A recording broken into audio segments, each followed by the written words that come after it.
Okay. All right. Let's see. YouTube. Everything should be live. Everything should be live.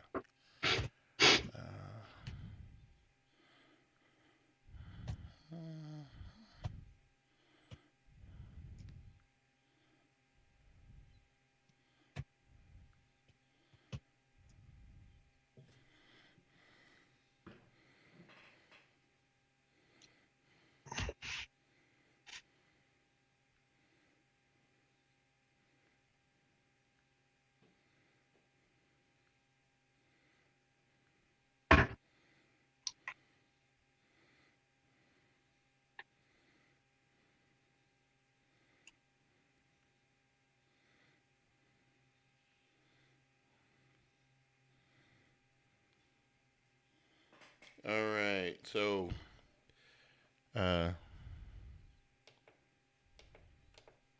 yo, you got the Facebook Live? Yeah, I got it up right here. What about the YouTube, JB? You see it? Yeah. Okay, cool. I seen it pop up on Twitter too. So all right, cool. All right, let's see here. All right, so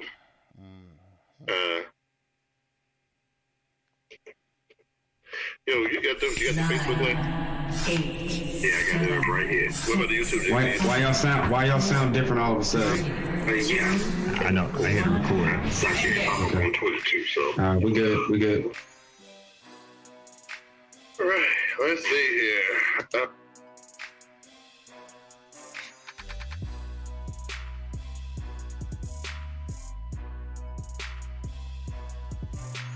Live from TeamBoydTV Studios, it's the dopest live NFL show on the internet, providing the hottest takes, up-to-date news and moves, and the latest NFL reaction. It's TeamBoydTV. Introducing the bad boys of NFL sports talk, the Raven Shogun, JB, the Sage of Sports, Glass, and your host, Big Q. It's about to get rough, and it's about to get raw. It's game time. Welcome to TeamBoydTV Live.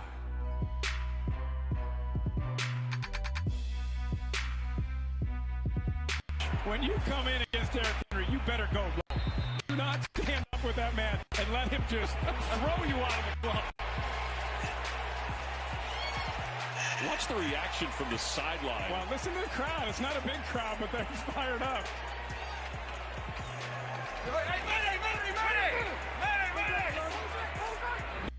When you come in against Derrick Henry, you... Welcome to TeamBoydTV Live. I'm your boy, Big Q. Hopefully my audio levels are great. I know we all tripping about everything that went down. We had a jam-packed NFL week last week. A lot of stuff to unpack. Let's get into it. I got my boys with me. I got the Sage of Sports, Glass, in the building. What's going on, homie?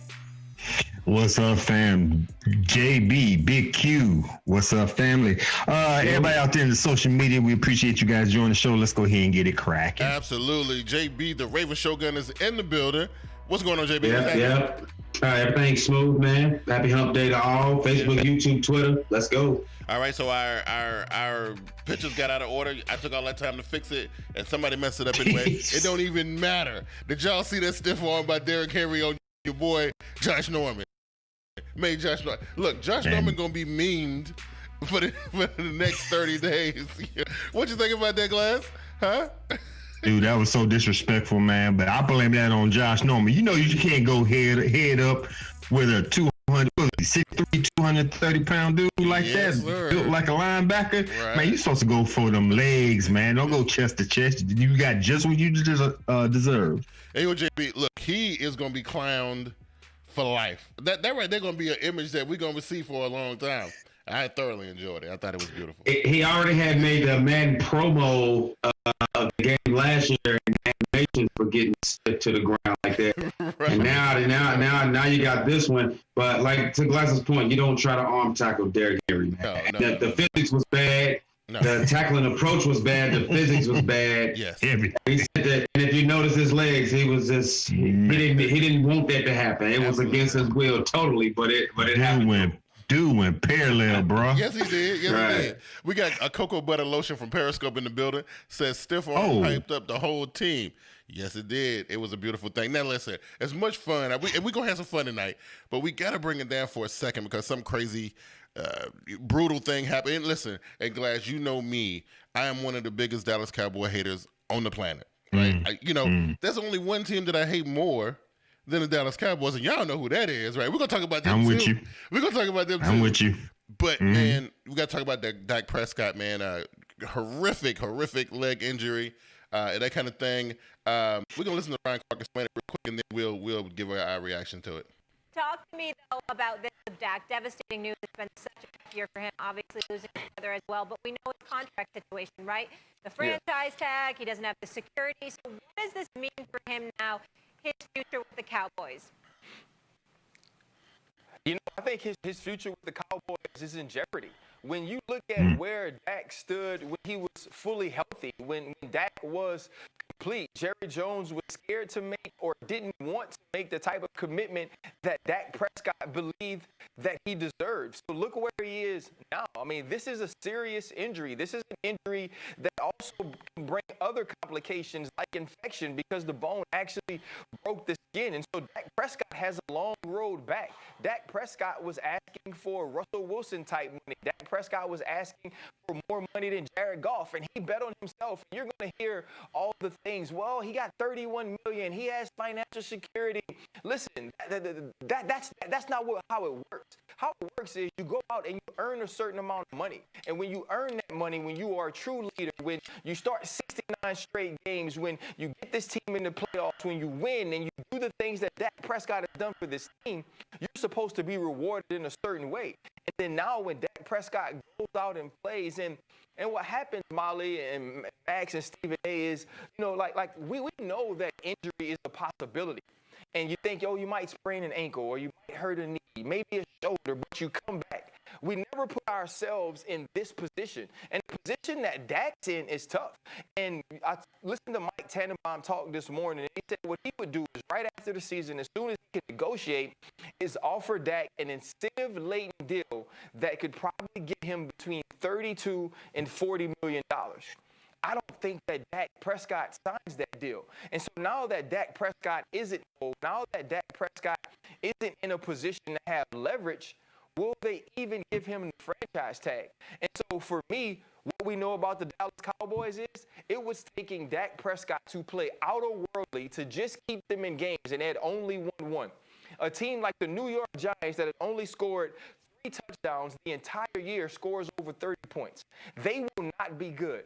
So Dak Prescott's best hope is that this team can't win games, that the Philadelphia Eagles win the NFC East, and Jerry Jones sees his worth, his value, not only as a player on the field, but a leader in that locker room. Because if not, I believe that Dak Prescott could be quarterbacking another team as soon as 2021.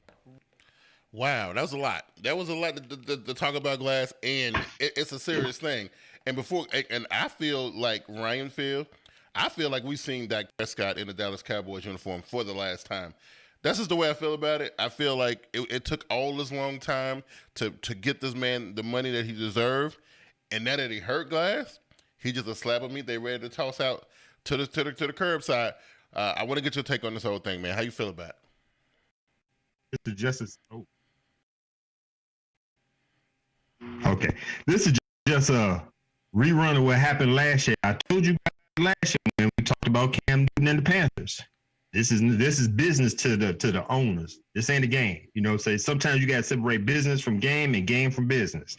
I do that. I told you last year with Cam Newton that $19 million ain't no chump change. Right. I don't give a damn how much a billionaire makes. That's $19 million. That same thing goes right here. Why am I gonna pay? And I don't get when I'm talking about Dak Prescott. I love me some Dak Prescott. I like him as a person and as a quarterback. Yeah. But how am I gonna pay him 31.4? I think he's making 31.4 this year, and we don't even know where they're gonna end up in the draft. So they might be able to draft a quarterback, one of the top 5 quarterbacks in the NCAA. So I'm gonna pay you $31.4 million for a year, and I could get a rookie, pay him $40 million for 4 to 5 years. Mm-hmm.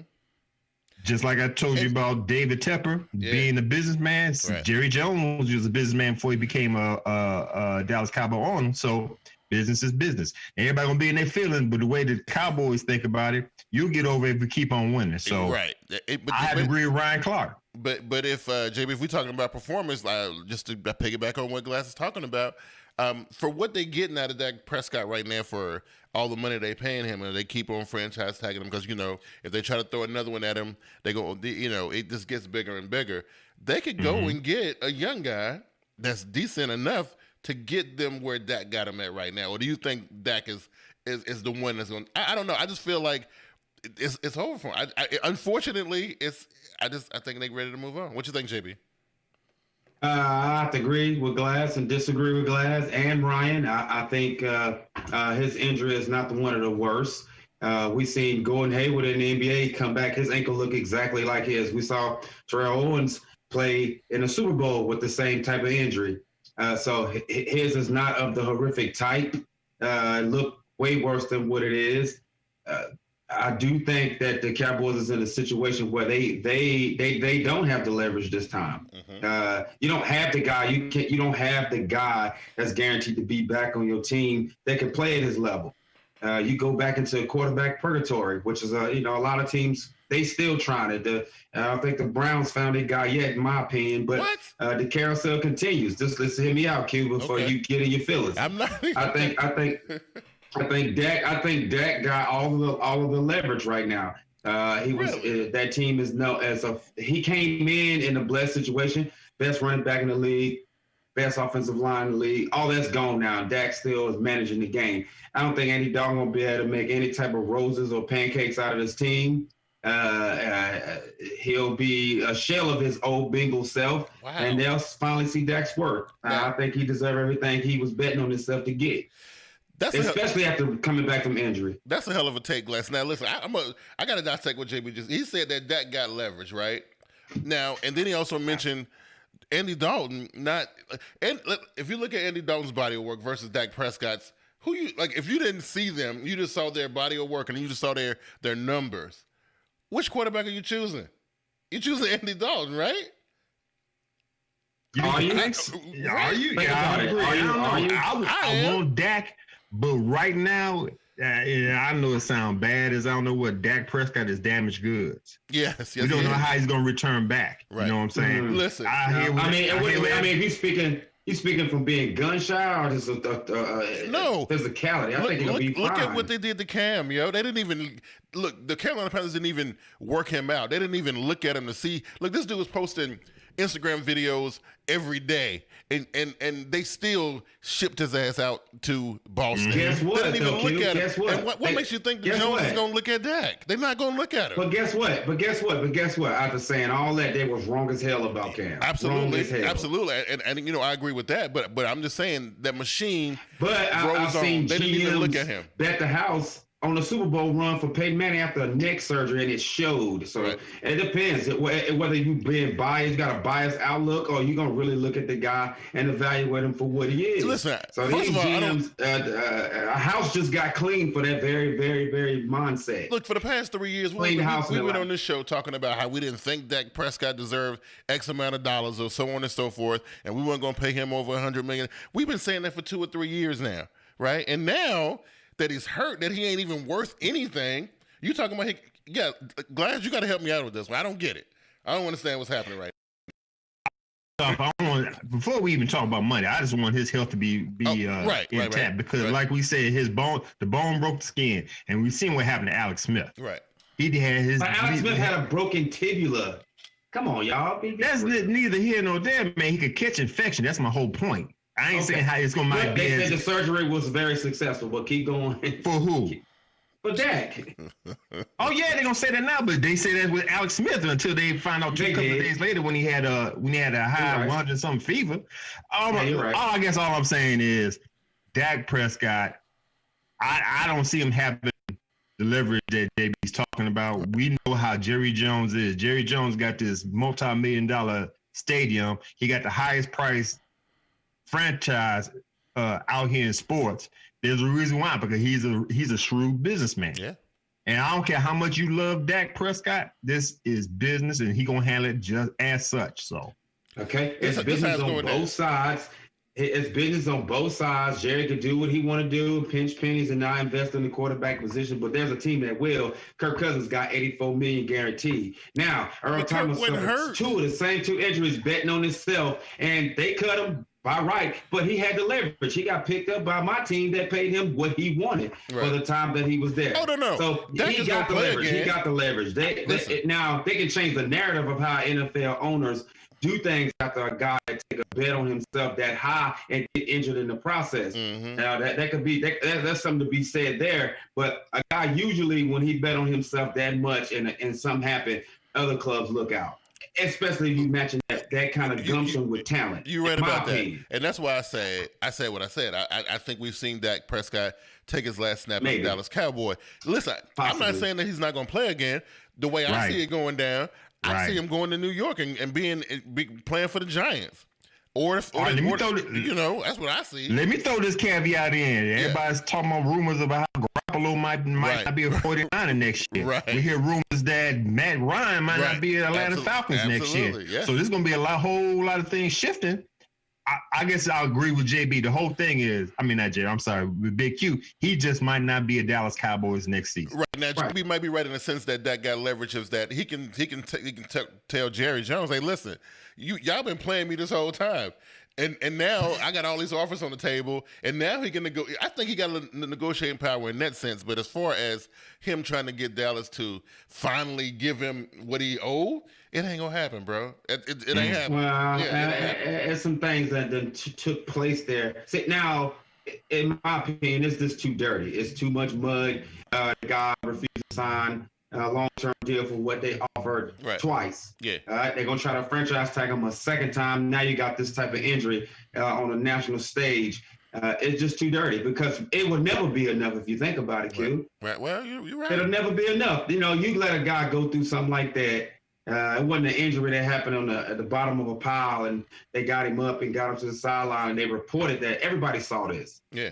Knowing that the man fully went 100% betting on himself and that happened, it's way too dirty. So I have to agree with you, a high 90% on he'll have a different jersey on. Oh, absolutely. And if I put Dak Prescott among quarterbacks making over $100 million, I could take him over Matt Ryan. Okay. What's his name with the Eagles? Oh, 50-50? Wentz. Yeah, Mr. Walker. Take him over Wentz. Okay. There's a lot. Other than Rodgers, Brady, Wilson, Roethlisberger.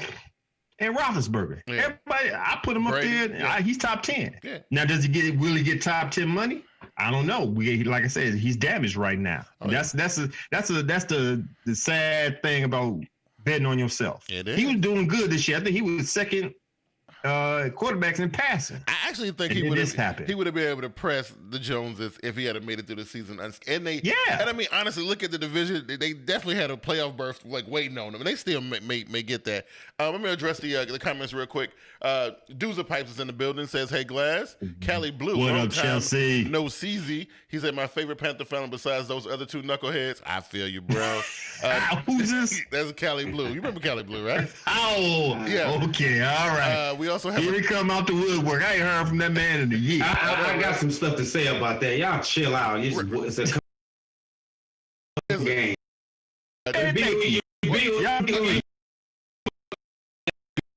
Can I trying to get subscribers here? Y'all tripping. Okay. Tony 513 in the building. He says, "Hey there, Glass." Geo Nose is in the building, coming from Canada on Periscope. Says, "No coincidence Dak gets hurt when LT Smith and RT Collins are out. Dak had the best line ever." He did. I mean, like I said, he was poised to especially with how terrible that division is. I mean, the Giants still ain't won a game, which I actually put everything on them last week to actually win the game against the Cowboys, and they gave it a good go. But that just goes to show you what kind of shape the Dallas Cowboys in if they were struggling with the Giants the way they were. But that's cool. We're gonna move on. I don't know which one of these I want to do because I'm bursting. I want to get to this Atlanta Falcons. I do want to add one more thing. Oh, okay, go ahead. Do your thing. Add one more thing. Go ahead. Just because people, the regular casual fan don't see the nuances. Okay, new head coach, new coordinators. Dak ain't got the offensive line that he inherited when he first got there. He did still get one of the best running backs in the league. Defense is crap. Gave up all them points to Cleveland, and he still was making himself a case for betting on himself before that injury. So I like where he at. I like his future. It may not be with the star, but I think he's gonna be fine. Oh, you know what? I agree with that. Like I said, I agree with that. I don't like the Cowboys, but I always, I ain't gonna say I do. I respect Dak. I think he's done a serviceable job as the Cowboys starting quarterback. Unfortunately, he was playing for the wrong franchise when he got drafted. I just think they were forever gonna do him greasy and forever do him dirty.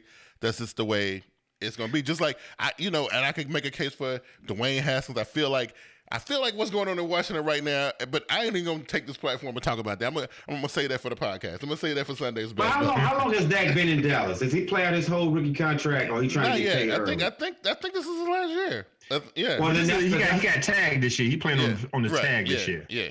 But that's because he wanted to negotiate a deal, seeing that he got paid 2 years early. Yep. So that may be where the buck comes from. The team was set up for a rookie to come in there and do well. All you had to do was not much. Not mess it up. Well, didn't they give a free agent money before they gave him money though? Didn't they give their wide receiver money before they gave Dak money? Well, Cooper wasn't on no 4-year rookie deal either. You understand what I'm saying? All I'm saying is you gave a dude who came in after you money, then you gave a free agent money, and you still ain't gave me my money. Right. Well, the quarterback was supposed to be successful under the rookie contract. And most teams, you see a lot of teams do that. My Ravens are doing it. Yeah, if the quarterback can come in with a team that's already predominantly set up to win, all the rookie quarterback got to do is not lose it for him. And Dak wanted to get paid sooner than the success happened. Yeah.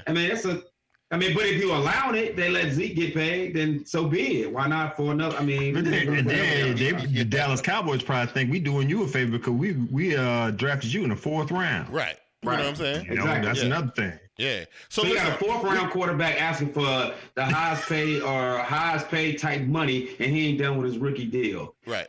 It's gonna be some friction, man. We got some action in the comment section again. Panthers got FSU's in the building. Said Panthers #1. Sports Live and Slitter's in the building. We got Sports Live and ATL. He said, "Sup guys? Panthers said that you own, so I'm raiding you. We appreciate it, bro. I definitely appreciate it." He said, "Cali." He said, "What up to Cali Blue?"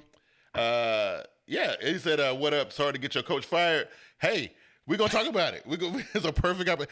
Look, I wanted to talk about Le'Veon Bell, and I wanted. It's one of the things I wanted to get to, but we got to do this one, right? We got to do it, right? We got to. So listen, let's I'll make this one quick. I won't even let this one play all the way out. Let's listen to this real quick. Ain't really much to talk about, but go ahead. Down there in Atlanta after saving the great finish to the 2019 season. This start was just something that eventually Arthur Blank, the owner, had to react to.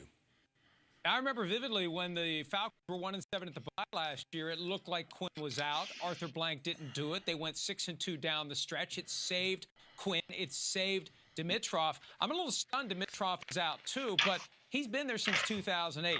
He's been through multiple head coaches, and at some point, you can't say it's just the coaching. At some point, it's the talent as well. And I think also with the Texans looking for a GM and a head coach right now, I think Arthur Blank didn't want to wait because now there are 2 teams that are going to be in the market with franchise quarterbacks. One's a lot older than the other, but you've got 2 open. You know what?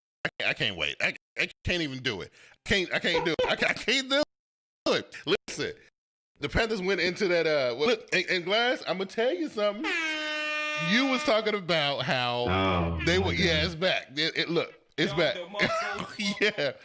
What did y'all say last week? You know what? I meant to save a clip because y'all gave me so much drama last week about how y'all was first sure that the Falcons was going to beat the Carolina Panthers when the Panthers ain't beat nobody this year. Nobody. And for the second time in history,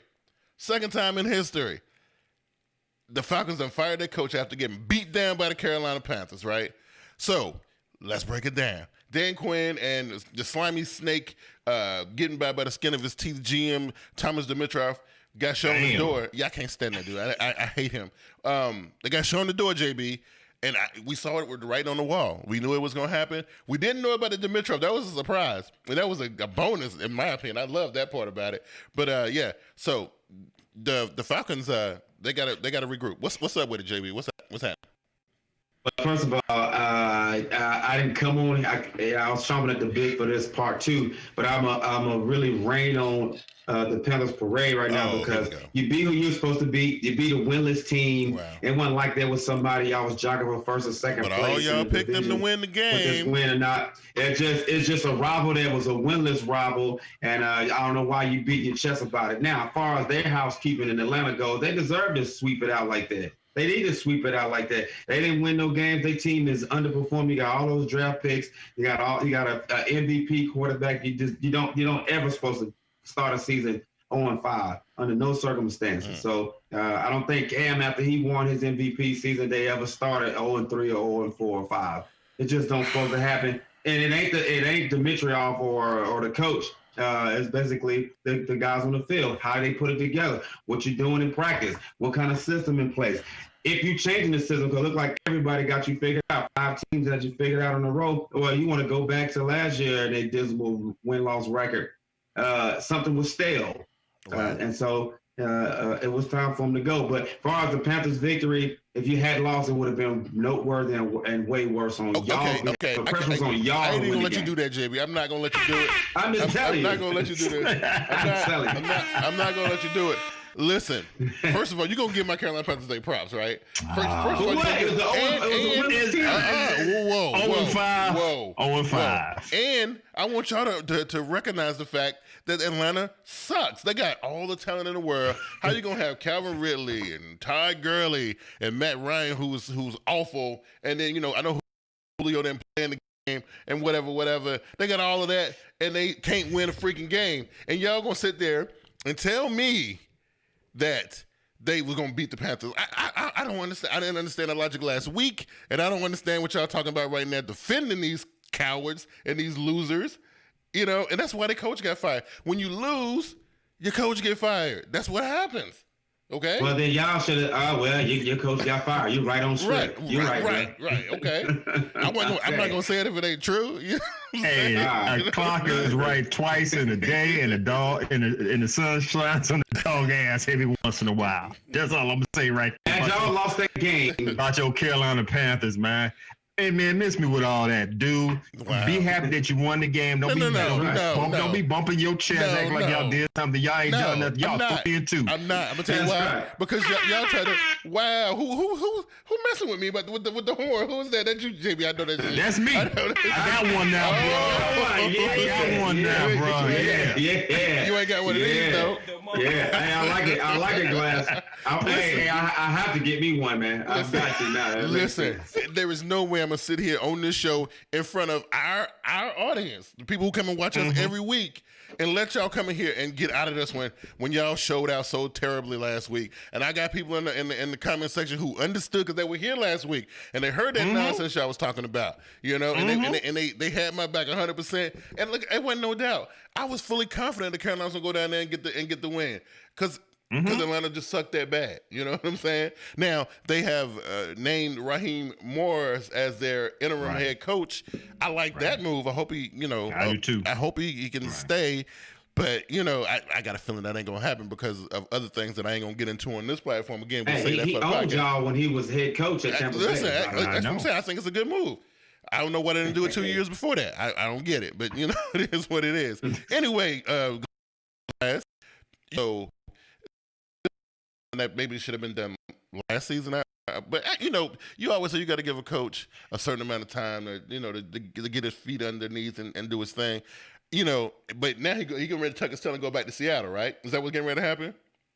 I thought I read that somewhere. It might be. You know what? He had a 1 year buffer because they did reach the Super Bowl 2-3 years ago. They had the 28-3 lead. We won't talk about that. Was that Shanahan, right? I think the reason why Shanahan the head coach in San Francisco right now. All I'm saying is he had a 1 year buffer because of the Super Bowl. Okay. They made it to the Super Bowl. Now, discrediting Dan Quinn for the simple fact that, you know, just like you said, you was our defensive coordinator when you ran the Legion of Boom in Seattle. So that we expected you to be a defensive-minded team once you became the coach there. But I think they made top 15 in points allowed one time in his tenure there. He's been there, what, 5-6 years? Yeah. That's not a good look. And then, like you said, once you start off 0-3, 0-4, 0-5, where you had a lead, and then you losing in the fourth quarter, that's not a good look, man, especially in the AFC South. Right. And you had a chance to do something. First, you do it on the grandest stage of them all. Right. Now, that's completely unacceptable. That's one thing. And then you roll, and now it's becoming your thing, your mantra, your calling card, your MO. That's what you're about right now, JB. You like to run the score up and then lose it at halftime? Is that what you like to do? Right. I mean, that was something that Dimitroff and Quinn couldn't wash off. Right. You can't wash them memes off. You can't wash. I mean, they were classic memes. You can't just be known for that. Right. And so it was only good for the franchise and the brand to get rid of these people that blow double-digit leads late in the game. It's unbelievable. It's unfortunate. Well, maybe not, because that's the business in the NFL. Right. So the show go on, man. But to be fair, it's the guys on the field that's blowing these historic leads like that. It is, and again, and that's why I think it's more justified that those guys got, especially Thomas Dimitroff, because he's responsible for the players that they got on that squad. He's responsible for the people that are playing on that field every Sunday. And these dudes got all this, let's come out here and fire it up. But then, you know, halfway through the game, they especially when they get punched in the mouth one time, and it's over for them. Like, I've seen it happen over and over and over and over again. And under this leadership and under this umbrella that they got right now, if they had continued that would have been what it would have been for 2020, just like it was for 2019, just like it was for 2018. The Falcons are known for blowing leads. And so, look, you got to change it. You got to change the behavior. You got to change it from the people who bringing the talent in, from the people who coaching this talent. You got to change it. And I thought it was the right move. Here's what I don't understand. A defensive coordinator for the Seahawks went to back-to-back Super Bowls, predicated before Russell Wilson came into his own. Right. Yeah. Predicated off defense. All right, their defense is up there. You know, they got some records as far as the secondary goes in particular. But you don't draft no defensive players in the time that you had as head coach. I've seen a Calvin Ridley, I've seen a Freeman, I've seen Julio, so many. And you even your offseason moves, you bring in more offensive talent, and then you're a defensive-minded coach that got a reputation for blowing late double-digit leads. I don't get it. So he's asking to get fired. Oh, absolutely. Good point. Oh, absolutely. And listen, I am taking a lot of revelry in the whole thing, and of course I should, because that's just, the nature of it. I gotta celebrate it, right? But at the same time, I just need the world, and you guys in particular, because y'all my closest homies, right? Y'all need to recognize Carolina Panthers' greatness, right? Because I'm gonna say it like this, and I'm gonna say it in front of everybody. I'm gonna say, listen, did you use the word greatness? Greatness, right? And I'm gonna say it in front of everybody. Listen, during the divisional breakdowns this summer, we was doing this early look at the teams and stuff. Y'all had completely wrote the Carolina Panthers off. 4-12. Well, JB, you was 1-15. Were you 1-15? Is that right? I guess I'm wrong. I'm up by one game that you were supposed to win. So, hell, I didn't know Atlanta was going to be 0-5. I know it's I didn't see that one. I didn't see that one, bro. I know it's early and it's the first quarter of the season or whatever. But listen, this Carolina Panthers team, y'all better. I need y'all to recognize that this is not the squad y'all thought it was. I want the same energy when Tampa Bay roll around. Listen, we him again. We got to see him again. I hear all, You about to Gale this week. Did you come to Soldiers Field? Okay, listen. I like Chicago. You know what I mean? We'll talk about that later. But I didn't ask you if you like Chicago. I'm just asking you, are you coming here? I don't know. I have to look at it, but it don't matter. I like the matchup. I'll let you know. Yeah, you coming here. Expect that L. Hey, y'all go get them, bro. I'm giving the Panthers their props. They were a sneaky dark horse team, but that ain't gonna happen. Really? Listen, I want to see Teddy Bridgewater do all them juke moves on From what I heard from you guys this summer, defense. From what I heard from you guys this summer, y'all said that Carolina Panthers wasn't but a one-trick pony with Christian McCaffrey, Teddy Bridgewater, wasn't going to mount to nothing, was going to be a 500 dude, all this kind of stuff. I mean, out of all the stuff you remember, I'm glad you remember that. I remember that, right? You talk about the secondary. Who, I think they're the number one secondary in the pass defense in the league, if I'm not mistaken. I think that's a stat I saw somewhere. We cannot let a possibly sub 500 team be the talking point of this show. Thank you. Carolina this Panthers is not the black and blue. First of all, we are not sub 500. You guys are relevant enough right now after a quarter of the season to be spending all this time talking about the.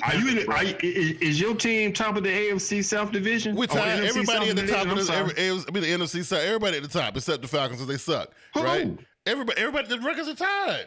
Everybody 3-2. So that just showed me how sorry your division is then, right? Oh, you talking about sorry division? You talking about sorry division? Let me see. Come on, man. As it look right now, you guys, the title for the Carolina Panthers is you in rebuild mode. You're killing me. Buccaneers 3-2. The whole division is tied except for the Falcons, man. I'm going Saints on the bye. What else we got left? Buccaneers. What's Buccaneers record? The Buccaneers 3-2. 3-2. I'm trying. What am I missing? Oh, Atlanta Falcons on 5. I'm trying to tell you. Y'all probably you know what? Your division probably is just as sorry as the NFC East, man. Wow. And then you talk about my division. Yeah, I'm talking about your division. A Broncos fan. Listen, I ain't going there. We talking about division. This ain't the type talking about teams. This ain't the type. I'm going to read the comments, okay? All right, go ahead. Panthers guy at FSU said, we tied for first in the division. Caleb Blue said, talked about your Bears matchup this week, which we're going to get into. But he said that's a W. They playing here at Bank of America Stadium for you, so you know. Panthers guy at FSU said playing here in Charlotte. Panthers guy said Bucks will lose to the Panthers next matchup. I agree with him. Caleb Blue said it's in Bank of America. He got $20 on it for both of them knuckleheads. Talking about y'all too, right? Y'all on that blue magic hard, bro. Man, y'all gotta let it go, man. Listen, man, y'all win the game. That's that narcotic that y'all really don't want to lay on, man. Hey, get off that narcotic. Hey, pardon me, Glass. I'm so sorry about this, but a bigger story. Shout out to the Las Vegas Raiders for doing what they did. Oh yeah, way bigger story. I know Glass that pays you to give some homage to a Division 4, but that's a bigger story than Carolina beating a winless team. You know what? I like the way you kind of just like shut the Carolina State. That's cool. We can talk. I really do because we can move on. We've been on it too long. There's other teams in the league, bro. That's why we got spinoff podcasts. Because I'm gonna tell you, y'all don't want to let my voice be heard on this show. Listen, you guys go on Spotify tomorrow. Find Sunday's Best by TeamBoy. Listen, listen to Uninterrupted. Not being hated on by these two. It's just me on that show. Find me on. They can talk about every down that they played against a winless team. Wow. Boy, that's okay. Man, we got 4 undefeated teams, and we still talking about the 3-2 Panthers. Okay, let's move on. Well, the last one we got the 0-4 squad at the time. They fired all their people. Okay. In flux, okay, man. I'm ready. So now that I'm ready to move on, don't forget this. Now that I'm ready to move, y'all don't want to let it go. So I'm saying I'm ready to move on. All right, cool. Who the second number 2 receiver is on that squad? But you got Robbie Anderson, you got DJ Moore, you got a bunch of people. You got some folk. Yeah, listen, and then y'all need to give Teddy Bridgewater. Who's the safety over there? I don't know who the hell playing safety. Well, unfortunately, it's Eli Apple and some. Well, you got Dante Jackson. You got some good rejects. Listen, I'm not reject from the New York Giants. Not a fan of Eli Apple, but Dante Jackson, he's been doing his thing. Okay, All right, man, let's move on. I think he recorded an interception pretty much every game. Anyway, Carolina Panthers. Okay, so the last one was Le'Veon Bell, right? Let's talk about him real quick. So Le'Veon, listen, he was disgruntled in Pittsburgh. He was pissed off about the way things were going. He go to this team, which I know he was just chasing the dollar. But he goes to the Jets knowing he wasn't going to win nothing. But then when they don't win nothing, he got a problem with that too, JB. I personally got a problem with Le'Veon Bell.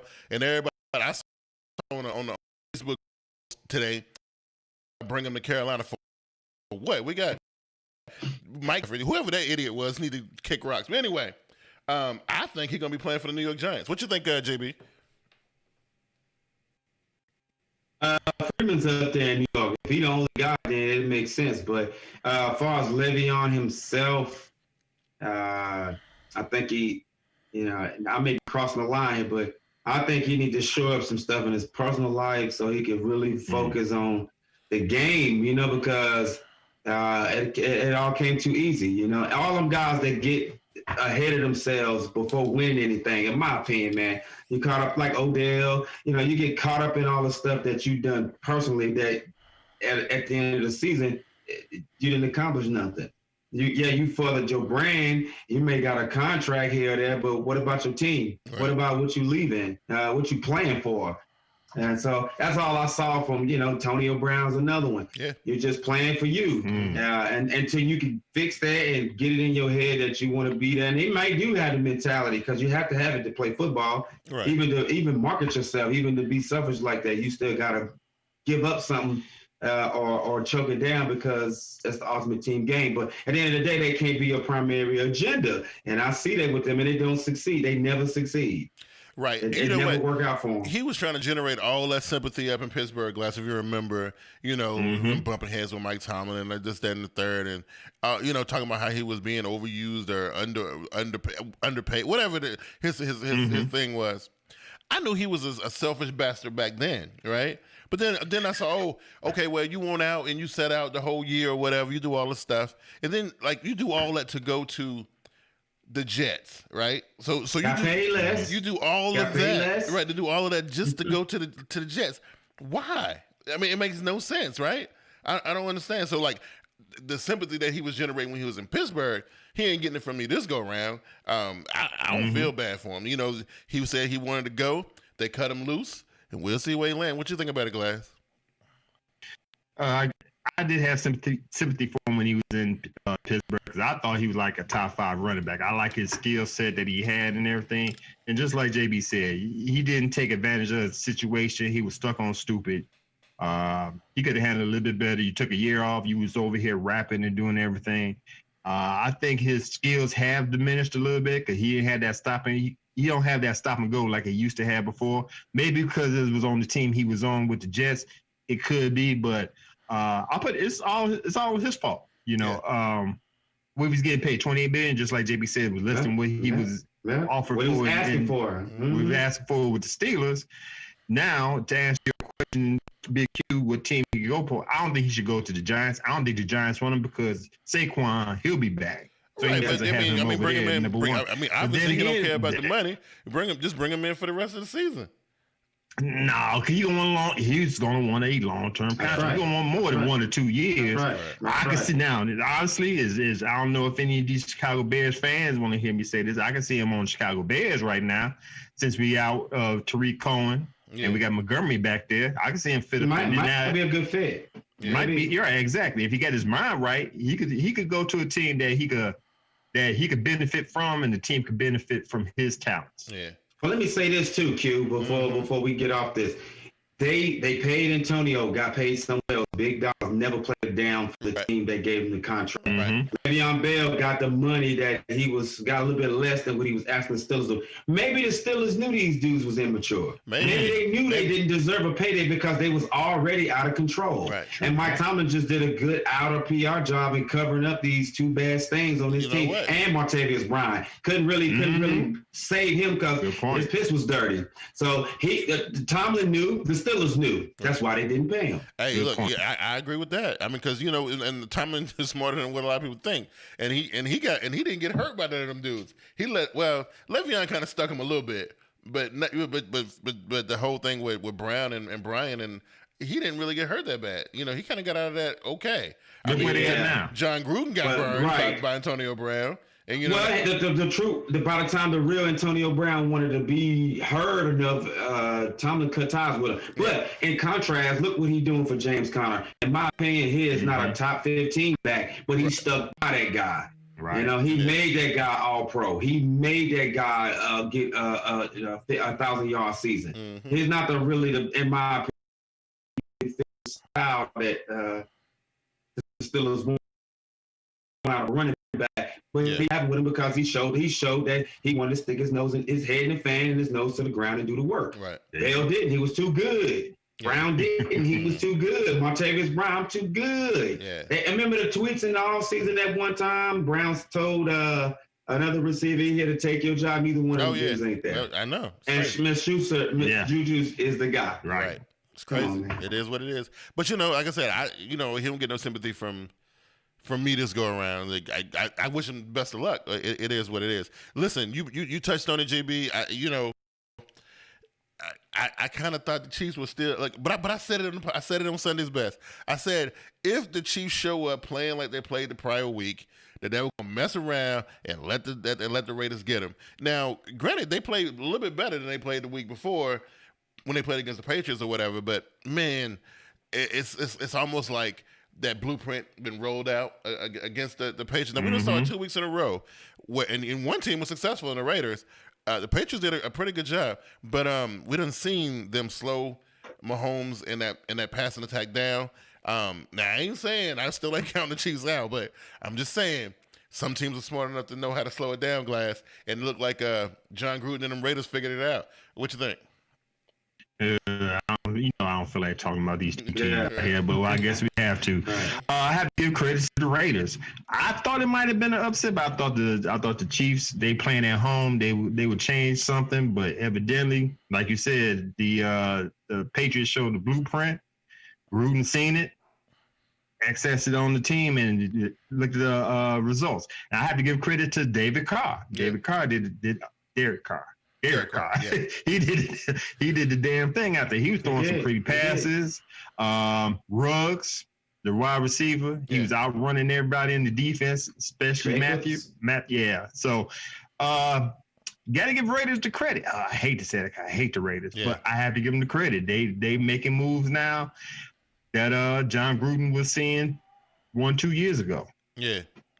I really think, what was most impressive to me was the fact that they were able to pretty much shut down the run game, and then they slowed them explosive, slow Hardman and Hill down. Them dudes don't get loose. They are.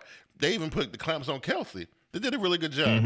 And I just think that, the rest of the league going forward, they need to be taking notes, JB. What you think about it? Well, first of all, the Patriots are shelling for themselves, so they wasn't the originators of the blueprint. The Chargers had the blueprint for 3 quarters. They originated it. Okay, they raised their game against the Ravens because it's Lamar versus, and so in my opinion, they shot their best shot. The Chargers originated the blueprint. The Patriots did good for 3 quarters. The Raiders perfected it. Right. And I don't know if that's going to be the answer because Mahomes pretty amazing. That team is way too talented. After they met the adjustments with Andy Reid, of course, they'll be fine. But for what they was doing, that one's gone. You can scrap that one. That's gone. You got to go to the next quarter and reinvent yourself a little bit, but they'll be fine. Yeah. Just that glimpse of what the Chargers was doing for 3 quarters, a couple weeks prior. Yeah. The Raiders mastered it. It took 3 teams 3 weeks later, but somebody figured it out. And I mean, they had one. And listen, they uncharacteristically had Mahomes throwing straight up to guys in black and white. Oh yeah, you don't see that. They've been grinding it out for a long time without losing the game, and it's hard to sustain that. It really is. I mean, we knew they were going to drop a game here somewhere, and I'm telling you, and it showed in the last couple of weeks, that kind of thing. But I want to give, listen. I think about that Titans-Pittsburgh matchup that we didn't get, right? Thinking about that, but then I'm thinking about the Titans game that we watched last night, and I'm watching the Titans play, and if it wasn't for that COVID outbreak, right? Who would be the team with the L right now? Would it be Pittsburgh or would it be Tennessee? Right? I talked about it a little bit on Sunday's Best Glass, but I think one of these teams are fraudulent, and I don't know which one it is, but somebody is fraudulent here. What you think about it, Glass? So you asked me which team would have won? Yeah. It's hard to say. I would. I mean, the game still got to get played, right? Oh, yeah. I think it's gonna get played in next week, week or the following week. But my thing, I like the Titans. I like what I see in the Titans. Yeah. They reckless, ruthless, but Pittsburgh with throwing his ass off last week, and Ben looked like he's doing the damn. I think the Pittsburgh still just off the Pittsburgh defense will probably slow up Derrick Henry, and they will come out with the L. I mean, come out with the W. But that would be a nice little game to watch. Yeah, JB, I think the Pittsburgh Steelers are fraudulent, man. I disagree. I think they're fraudulent. Yes. Yeah, I definitely counterfeit, bro. And I'm not just saying it because I'm a Raven. They do this to their fans every year. Even at 8-8 So season. y'all say Tennessee will win that game? Oh my God, they got everything they got is legit. They don't have a James Conner, they got a Derrick Henry, they got the other fella that from the ex-Titan or the Patriot that's running Deion Lewis with it. Henry. You got AJ Brown, you seen that guy? Johnny Smith, you seen that guy? Yeah. Okay. Yeah. These guys are legit. They know defense. You got the additional Clowney. You got Logan Ryan back there. You got the other safety. They legit. Malcolm Brown. They are with the liability the other night. But I feel like they're a whole lot more of a real $5 bill than a fake $2 or $3 bill. Right. Okay. And then, of course, right. So, look, we know what the outcome is going to be, Glass. The Tennessee Titans will probably more than likely represent their division in the playoffs, right? Because I mean, you look at no Houston, doubt. Jacksonville, No doubt. Indy kind of hanging in there a little bit. They only back by one game, but Tennessee's probably going to be the one, right? More than likely, right? Yeah. Okay. Yep. So then let's go back up to Buffalo. Now, it was unfortunate what happened to the Buffalo Bills, but I still believe in the Buffalo Bills. I still think they're going to end up taking over this AFC East division. I don't think Cam and the Patriots are going to be able to really. I said they're going to tangle with them, but I don't think it's going to be. I think when it comes down to it at the end of the season, it'll be Buffalo with that playoff berth. What you think about this one, JB? You mean would it come down to Pittsburgh and Buffalo? Well, it came down from Buffalo and New England because now Buffalo got 2 games over. Oh, definitely. Yeah. Well, that means they can decide that themselves. They division foes playing twice a season. Right. So, if you ask me what I thought, if you can't throw more than 20 yards a clip per play, that's your biggest play. You're gonna lose against Buffalo. Absolutely. Because they do it. And I like the defense. So I think we already had a bout with them already one go around, right? Yep, I think so. And Glass, here's further proof that the Pittsburgh Steelers are fraudulent. The only reason why they number one in the division right now is because they're missing that game. If they had played that game, they'd have been tied. And we lost. They'd have been tied with the Baltimore Ravens right now. But because they don't have that other game, they padding their stats, bro. I'm just saying. Padding their stats. Wow, man. Because of the COVID. Well, okay, let me say this about the Buffalo Bills. Yeah. I see them winning the division. Yeah. But it's all resting upon Josh Allen. Yep. Josh Allen cannot go outside of himself and try to win the game. Yeah.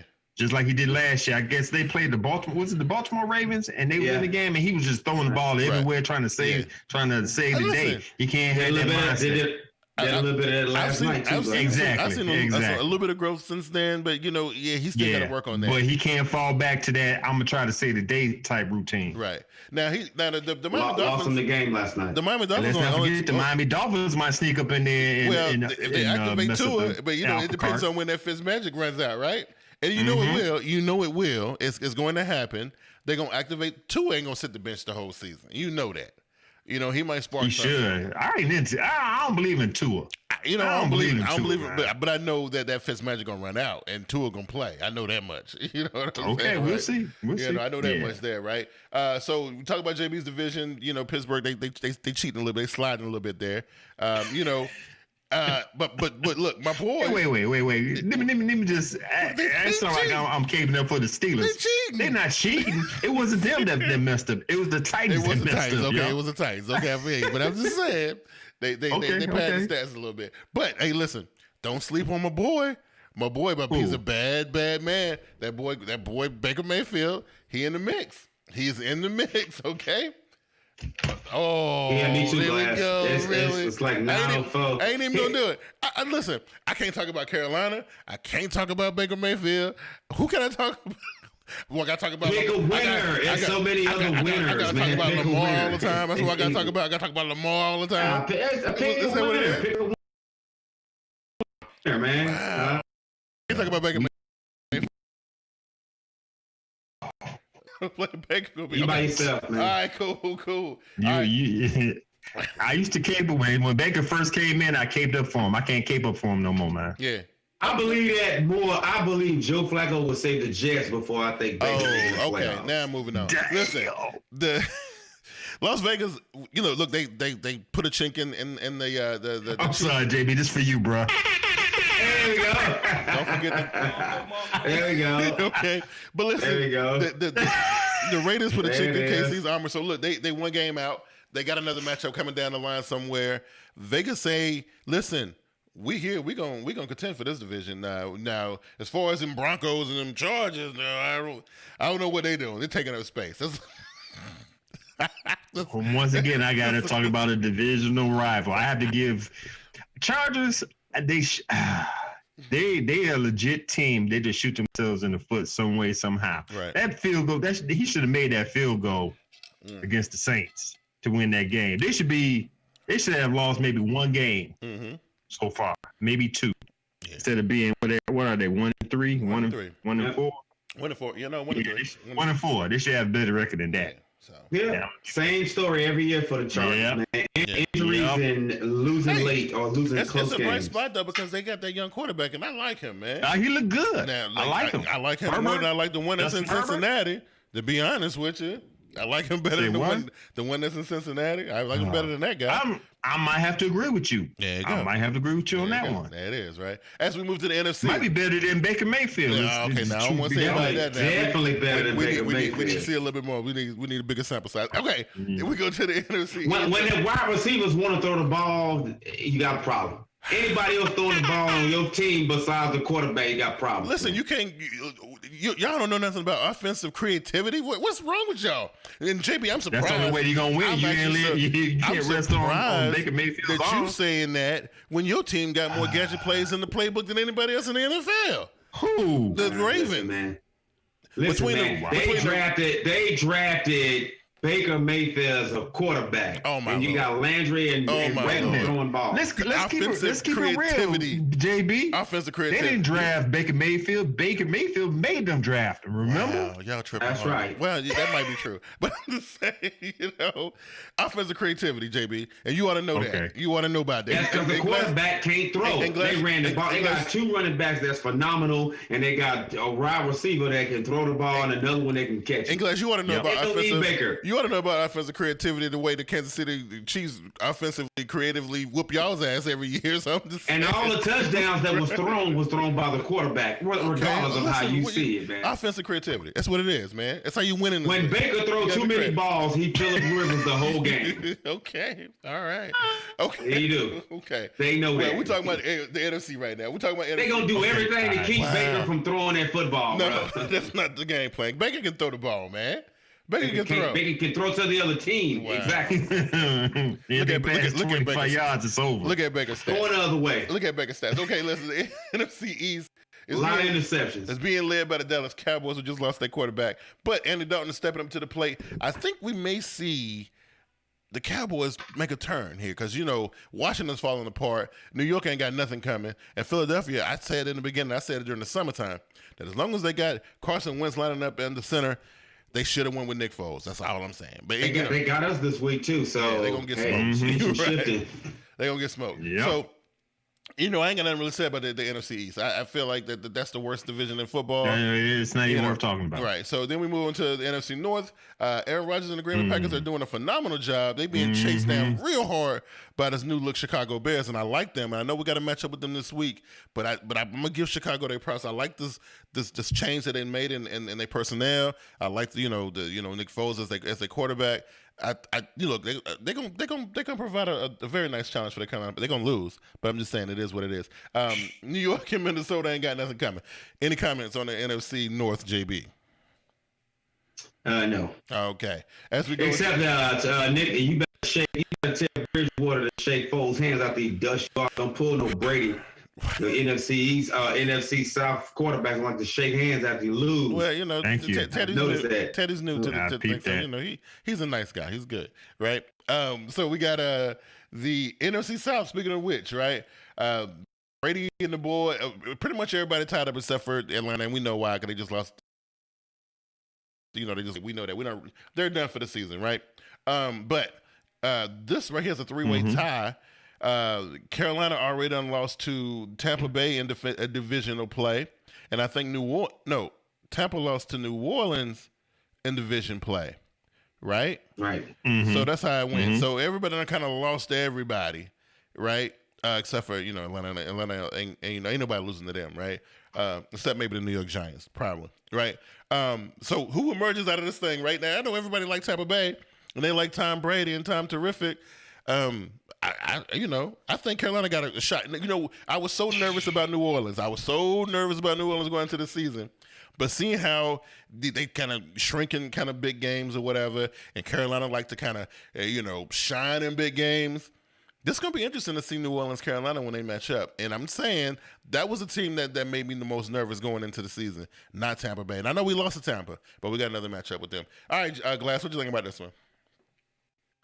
Honestly, I don't know why the Panthers in this conversation, but to tell you the truth, I'm going to go with the Tampa Bay Buccaneers for the simple fact, I think the Saints been exposed. Mm-hmm. I think Father Time is sitting next to Breeze to say it's almost time, bro. Oh, yeah. If you stop that run game and leave it up to Drew's arm, yeah, you might have a chance. Yeah. So I'm gonna go ahead with Brady and all the offensive weapons he got over there. I mean, and when the Tampa Bay Buccaneers do look good, I mean, it just they should be dominating, and they really not. But okay, JB, what you got?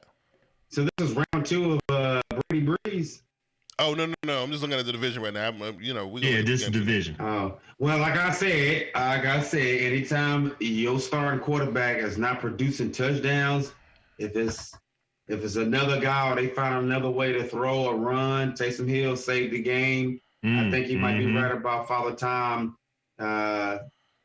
calling it old glory for Breeze. Yeah, I don't never want to knock that guy or say he can't do it no more, but it's showing, man. It is. Exactly. I got to agree. And the last one is out there in West. Russell Wilson out there cooking, doing his thing. The Rams. They listen. Quiet as kept. They out there. They doing their thing. I mean, Aaron Donald still is as disruptive as he possibly can be. Jared Goff. Listen, surprisingly, this man, he putting up some decent stats. Now, the team that everybody had their eyes on is the one that's sitting at the bottom of the division right now. And I think, I don't know, anybody who say they surprised that San Francisco is where they at, they lying, Glass. I think they're telling lies to you, because everybody thought that San Francisco was going to be, battling for the top spot. I think they. Why would you think they were? They was not. No. That's what I'm saying. Anybody who said they said right. Anybody who said that San Francisco was going to be at the bottom are lying. That's what I'm saying. Right. Okay, I got you. Garoppolo, man. Yeah.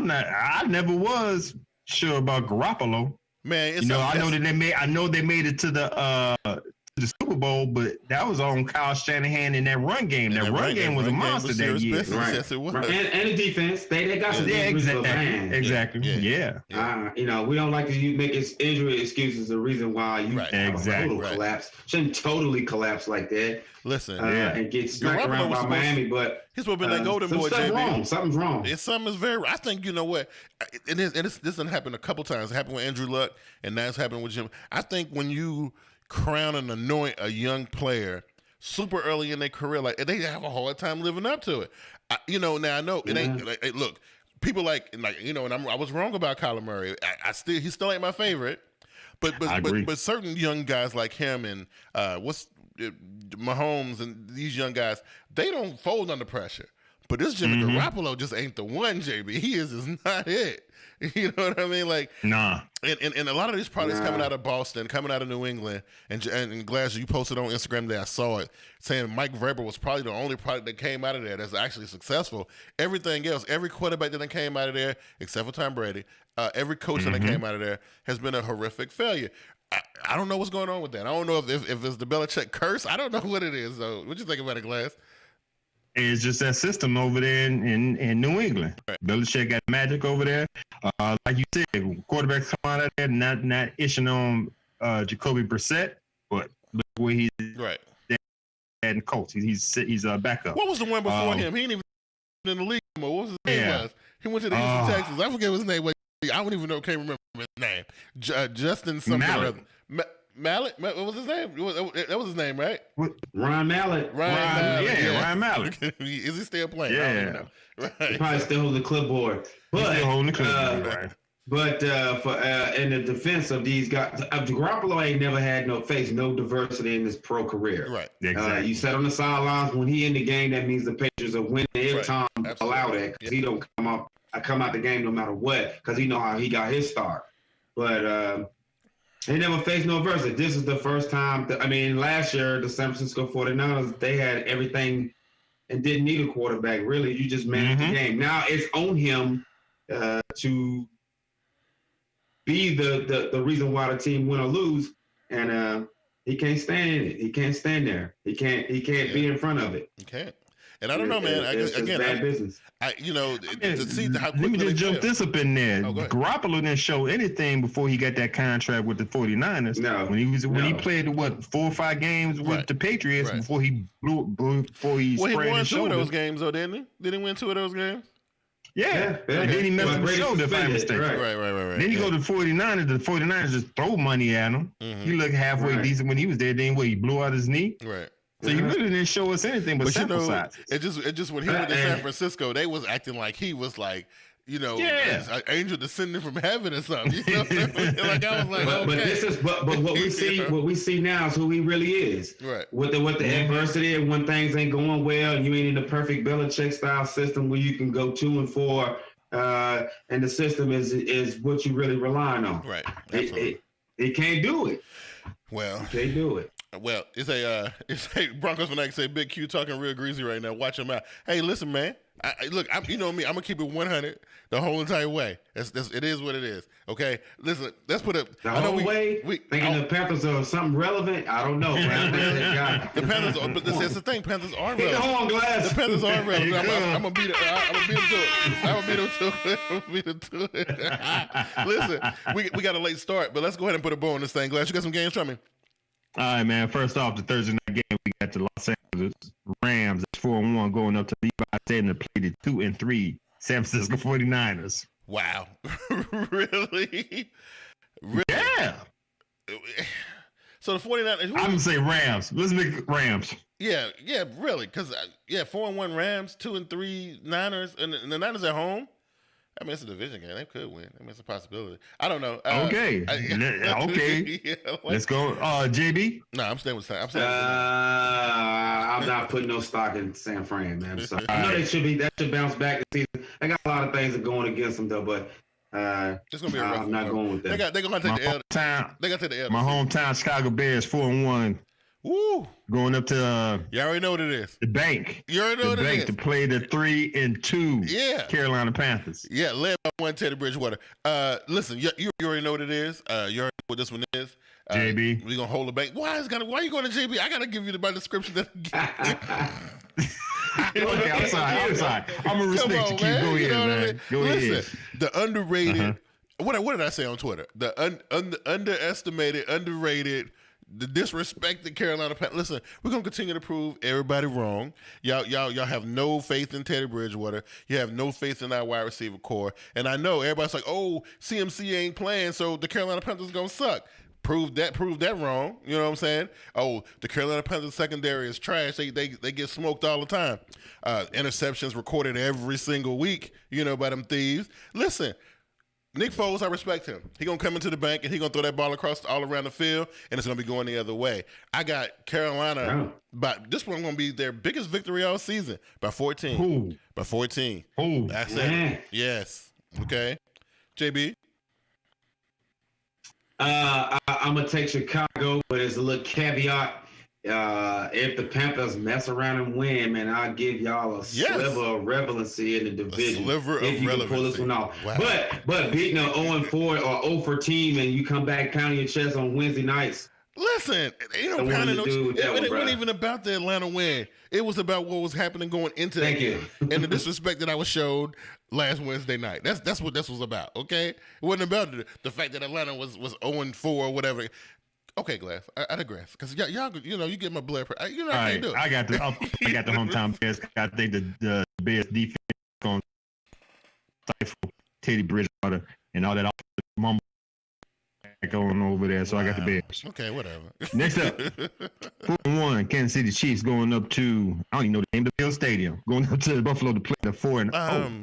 4-1. It's Orchard Park, ain't it? No, it ain't Orchard Park. It's the Buffalo Stadium. No, it ain't Buffalo Stadium. It's a Buffalo. It ain't Orchard Park. Bills Field. Anyway. No, it's a man. Anyway, it's a that's that person's stadium name up there in Buffalo. It's a person's name. It's got a 4-1 going against a 4-1. Oh, Bills and who? Chiefs. Ooh. Wow. Should I go out on a limb? Look, I went out on a limb last week on Sunday's Best, and I put my eggs in the Giants basket. I'm not gonna do that. Listen, I'm gonna make a more decent. Why did you do something like that? Listen, how far off was I though? You know what I mean? Yeah, I wasn't. Okay. I wasn't. But this week though, I feel more confident because I've seen what had happened to the Chiefs over the last couple of weeks. I actually feel real confident in Buffalo doing this at home. Yeah. Get the Chiefs out of Arrowhead. Let's do that, and if we can copy the blueprint and we can back-to-back losses for the Chiefs. You know what? I'm doing it. I'm throwing it in. All right. Okay. CBG says New Era Field. That's what it's called. No, it's something else. I don't think it's New Era Field. I think it's right. I think that's right. I'm gonna look at it right now. I think that as long as the Bills got Josh Norman, he already a liability in run defense. Listen, his confidence. Pat Mahomes already licking his chops. He see a loaf of bread out there. Oh wow! You're gonna have another bad one. We're gonna have another bad one. And ain't no way in hell Andy Reid and Mahomes lose 2 in a row. Nah. Listen. Josh Norman's confidence might be shattered, but listen, if I know Josh Norman like I think I know Josh Norman, listen, he gonna come back strong. Listen, he got a point to prove. He gonna have a point to prove in this particular game, and why not prove it against the quote unquote best quarterback in the league? Mahomes gonna see bread. He gonna see bread. He gonna see start looking like bread out there. Oh wow. Okay. I would have to agree with y'all. Chiefs gonna win this one. Last one. I want to hear Big Q on this one. Hey, listen, I'm going, and I'm telling you, y'all mess around like the trust. Hashtag trust the algorithm. I said it last week. Yeah, he put that on algorithm and hypotenuse. I was gonna say something, trust but the algorithm. Hey, listen, it's getting better. It's getting better. All right, Glasgow. All right. Last one. The Baker Mayfield Cincinnati Browns that's 4-1 going up to Heinz Field for the 4-0 Pittsburgh Steelers. The fraudulent 4-0 Pittsburgh Steelers. Remind you. You can put whatever ad shit you want in front of that. They're fraudulent. Right, and we knew the Titans would have cracked them wide open if they had played that game proper, and that's what. And watch what the offensively creative or the creative offense of the Cleveland Browns and Stefanski and them pull off with this game. You JB, you want to say it's a detriment that the quarterbacks are doing flea flickers and jet sweeps and all this kind of stuff, but they got that from the Ravens. They got it from the Ravens. They started it first. So why? We don't have no wide receivers throwing touchdowns, bro. Really? Are you serious about that? I will go back to last season. Somebody did it last season. Go back. Somebody did it last. No wide receiver threw no ball. Somebody did it last season. The punter might have threw a pass on a fake punt situation, but we didn't have no receivers throwing to receivers, bro. Somebody did it last season. Not in pro football. Yeah. Don't even do that. But that's where it came from. So and I want to say, I'm serious. Only one team in the AFC North can be creative. Is that the rule? When they quarterback suck, you better be. Anyway, man. Oh my goodness. Hey, listen, I got a distinguished guest in the building. A distinguished guest. Aries Falcon is here.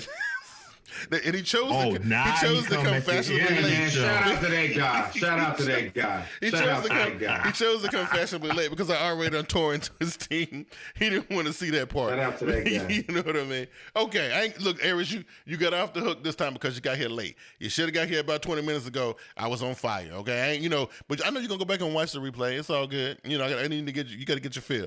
Okay, class, where were we? Brown Steelers, who you got? Listen, I tell you, the Steelers are fraudulent. I'm going with Baker Mayfield. JB, who you got, man? I don't want the Browns to win. If they beat the undefeated Steelers, they're gonna have too much juice. That's right. Y'all saw them air quotes, right? And if the Steelers win, they stay undefeated. So I don't like this game. Period. Y'all saw them air quotes. So he recognized that they fraudulent though, right? Because I saw air quotes there. Did y'all see the air quotes? But if I had to take the lesser of an evil, man, I'm going for the Browns and for the upset. Yeah, because they offensively creative. Your opinion is kind of biased, and I understand. I do understand that. Oh. I'm gonna go with the Steelers on this one, man. It ain't even gonna be close. Oh no! Oh, okay. Oh no, it's all good. It's all good, bro. Q right about them having a lot of fake wins, bro, and they got a COVID win. Yeah, see what I'm saying? Well, COVID let them duck. Listen, COVID was gonna be a favor to somebody in the league. You know, I know Atlanta right now wishing COVID come through there and bless them. Like, nah, let me not say that. That's wrong. I can't say that. I'm not gonna do that. But anyway, listen, had a lot of fun tonight, man. This is a good show. I couldn't wait. Like, actually, after Sunday, I was just like, couldn't wait to Wednesday night to get here. I couldn't wait because I know I was gonna have a lot of fun, this week. Now I didn't expect the stuff to happen with Dak. That was kind of sad or whatever. But the bonus was the Falcons fired their people, and I loved that every single moment of it. That was beautiful. I watched every headline, every soundbite, every news clip. It was a beautiful thing. Only thing that was bad about it, they didn't give me. I wanted to see Dimitrov give me the same type of sob story that Bill O'Brien did when he was at the podium, and I didn't get that. So I got robbed of that. So it was all good. Oh man, this man here, boy. It's all good. It's all good. Anyway, I want to thank everybody who came. We had a nice little crowd tonight. It's a beautiful thing. All the new people who showed up. If this is your first time seeing this, the ridiculousness that we call TeamBoydTV Live, make sure you hit that subscribe button on whatever platform you're watching it on. Make sure you give it a like. Hit that what's the thing called, the notification thing, to make sure that whenever we go live, y'all guys get the notification and you can come and join us, because sometimes we go early, sometimes we go a little bit late. It's always 8-ish, somewhere around 8-ish. Anyway, beautiful show, JB. You listen, I know you didn't agree. I know you refused to give, well, you a little bit more giving than Glass to give Carolina their props, but whatever. Put yourself over for the crowd, man. Put yourself over. Right. Anyway, so thanks for everybody who came out. I really can't see the comments like you. If I did, maybe I should. I would read more of them. Okay. Since I was running my mouth about the Panthers all the time. Right. You can always find me here. You can always find me here on TeamBoydTV Live every Wednesday night. I was gonna give you a shout out, Glass, but Denver didn't really do that well. So. Right. But you can always find me on Wednesday night on Twitter at Raven Shogun. And kids, remember this, kids. You don't get a trophy for beating who you're supposed to beat. Wow, that is horrible. That is horrible. So why do they put them on the schedule, JB? Because you're supposed to beat them guys, right? Yeah, okay, whatever. It's all good. Glass, listen, with your super hater rate, you need to lay off that, man. You need to take a little bit. It's all good because, like I said on Twitter, I don't hate the Panthers. Put the cup down, bro. I don't hate the Panthers. I just hate Big Q talking about the Panthers. All right? So if y'all don't see me here with my brothers JB, Big Q on TeamBoydTV Live, you can catch me. Got my own podcast, y'all. Yeah, it's out there on Anchor.fm, the Sage of Sports podcast. Same channel as Big Q's Sunday's Best. Yeah. That's right. Check us out over there. If you don't catch me here, catch me there. Check me out on social media, Instagram, Facebook, Anchor.fm, The Sage of Sports, Twitter, Sage of Sports 1, and email me, contact with me via the email of the Sage of Sports at gmail.com. I'm just going to leave this out here. Melvin Gordon, my man, running back. Yeah. You stuck on stupid, bro, for that DUI you had Tuesday night. I know that's right. We need you. Right. Yeah. And I'm going to leave it at that. Yo, and if you guys want to get another dose of, the unfiltered, version of Big Q, check me out on Spotify, Apple Podcasts, Pocket Cast, Stitcher, all those places for Sunday's Best, a podcast presented by TeamBoydTV. And that way I can get my points across without being interrupted by these idiots, right? Otherwise, I enjoyed everything and everybody coming out this evening. It was a pleasure to be with you guys. We will see y'all, Lord willing, next week. Y'all take it easy. Peace. Peace. Okay.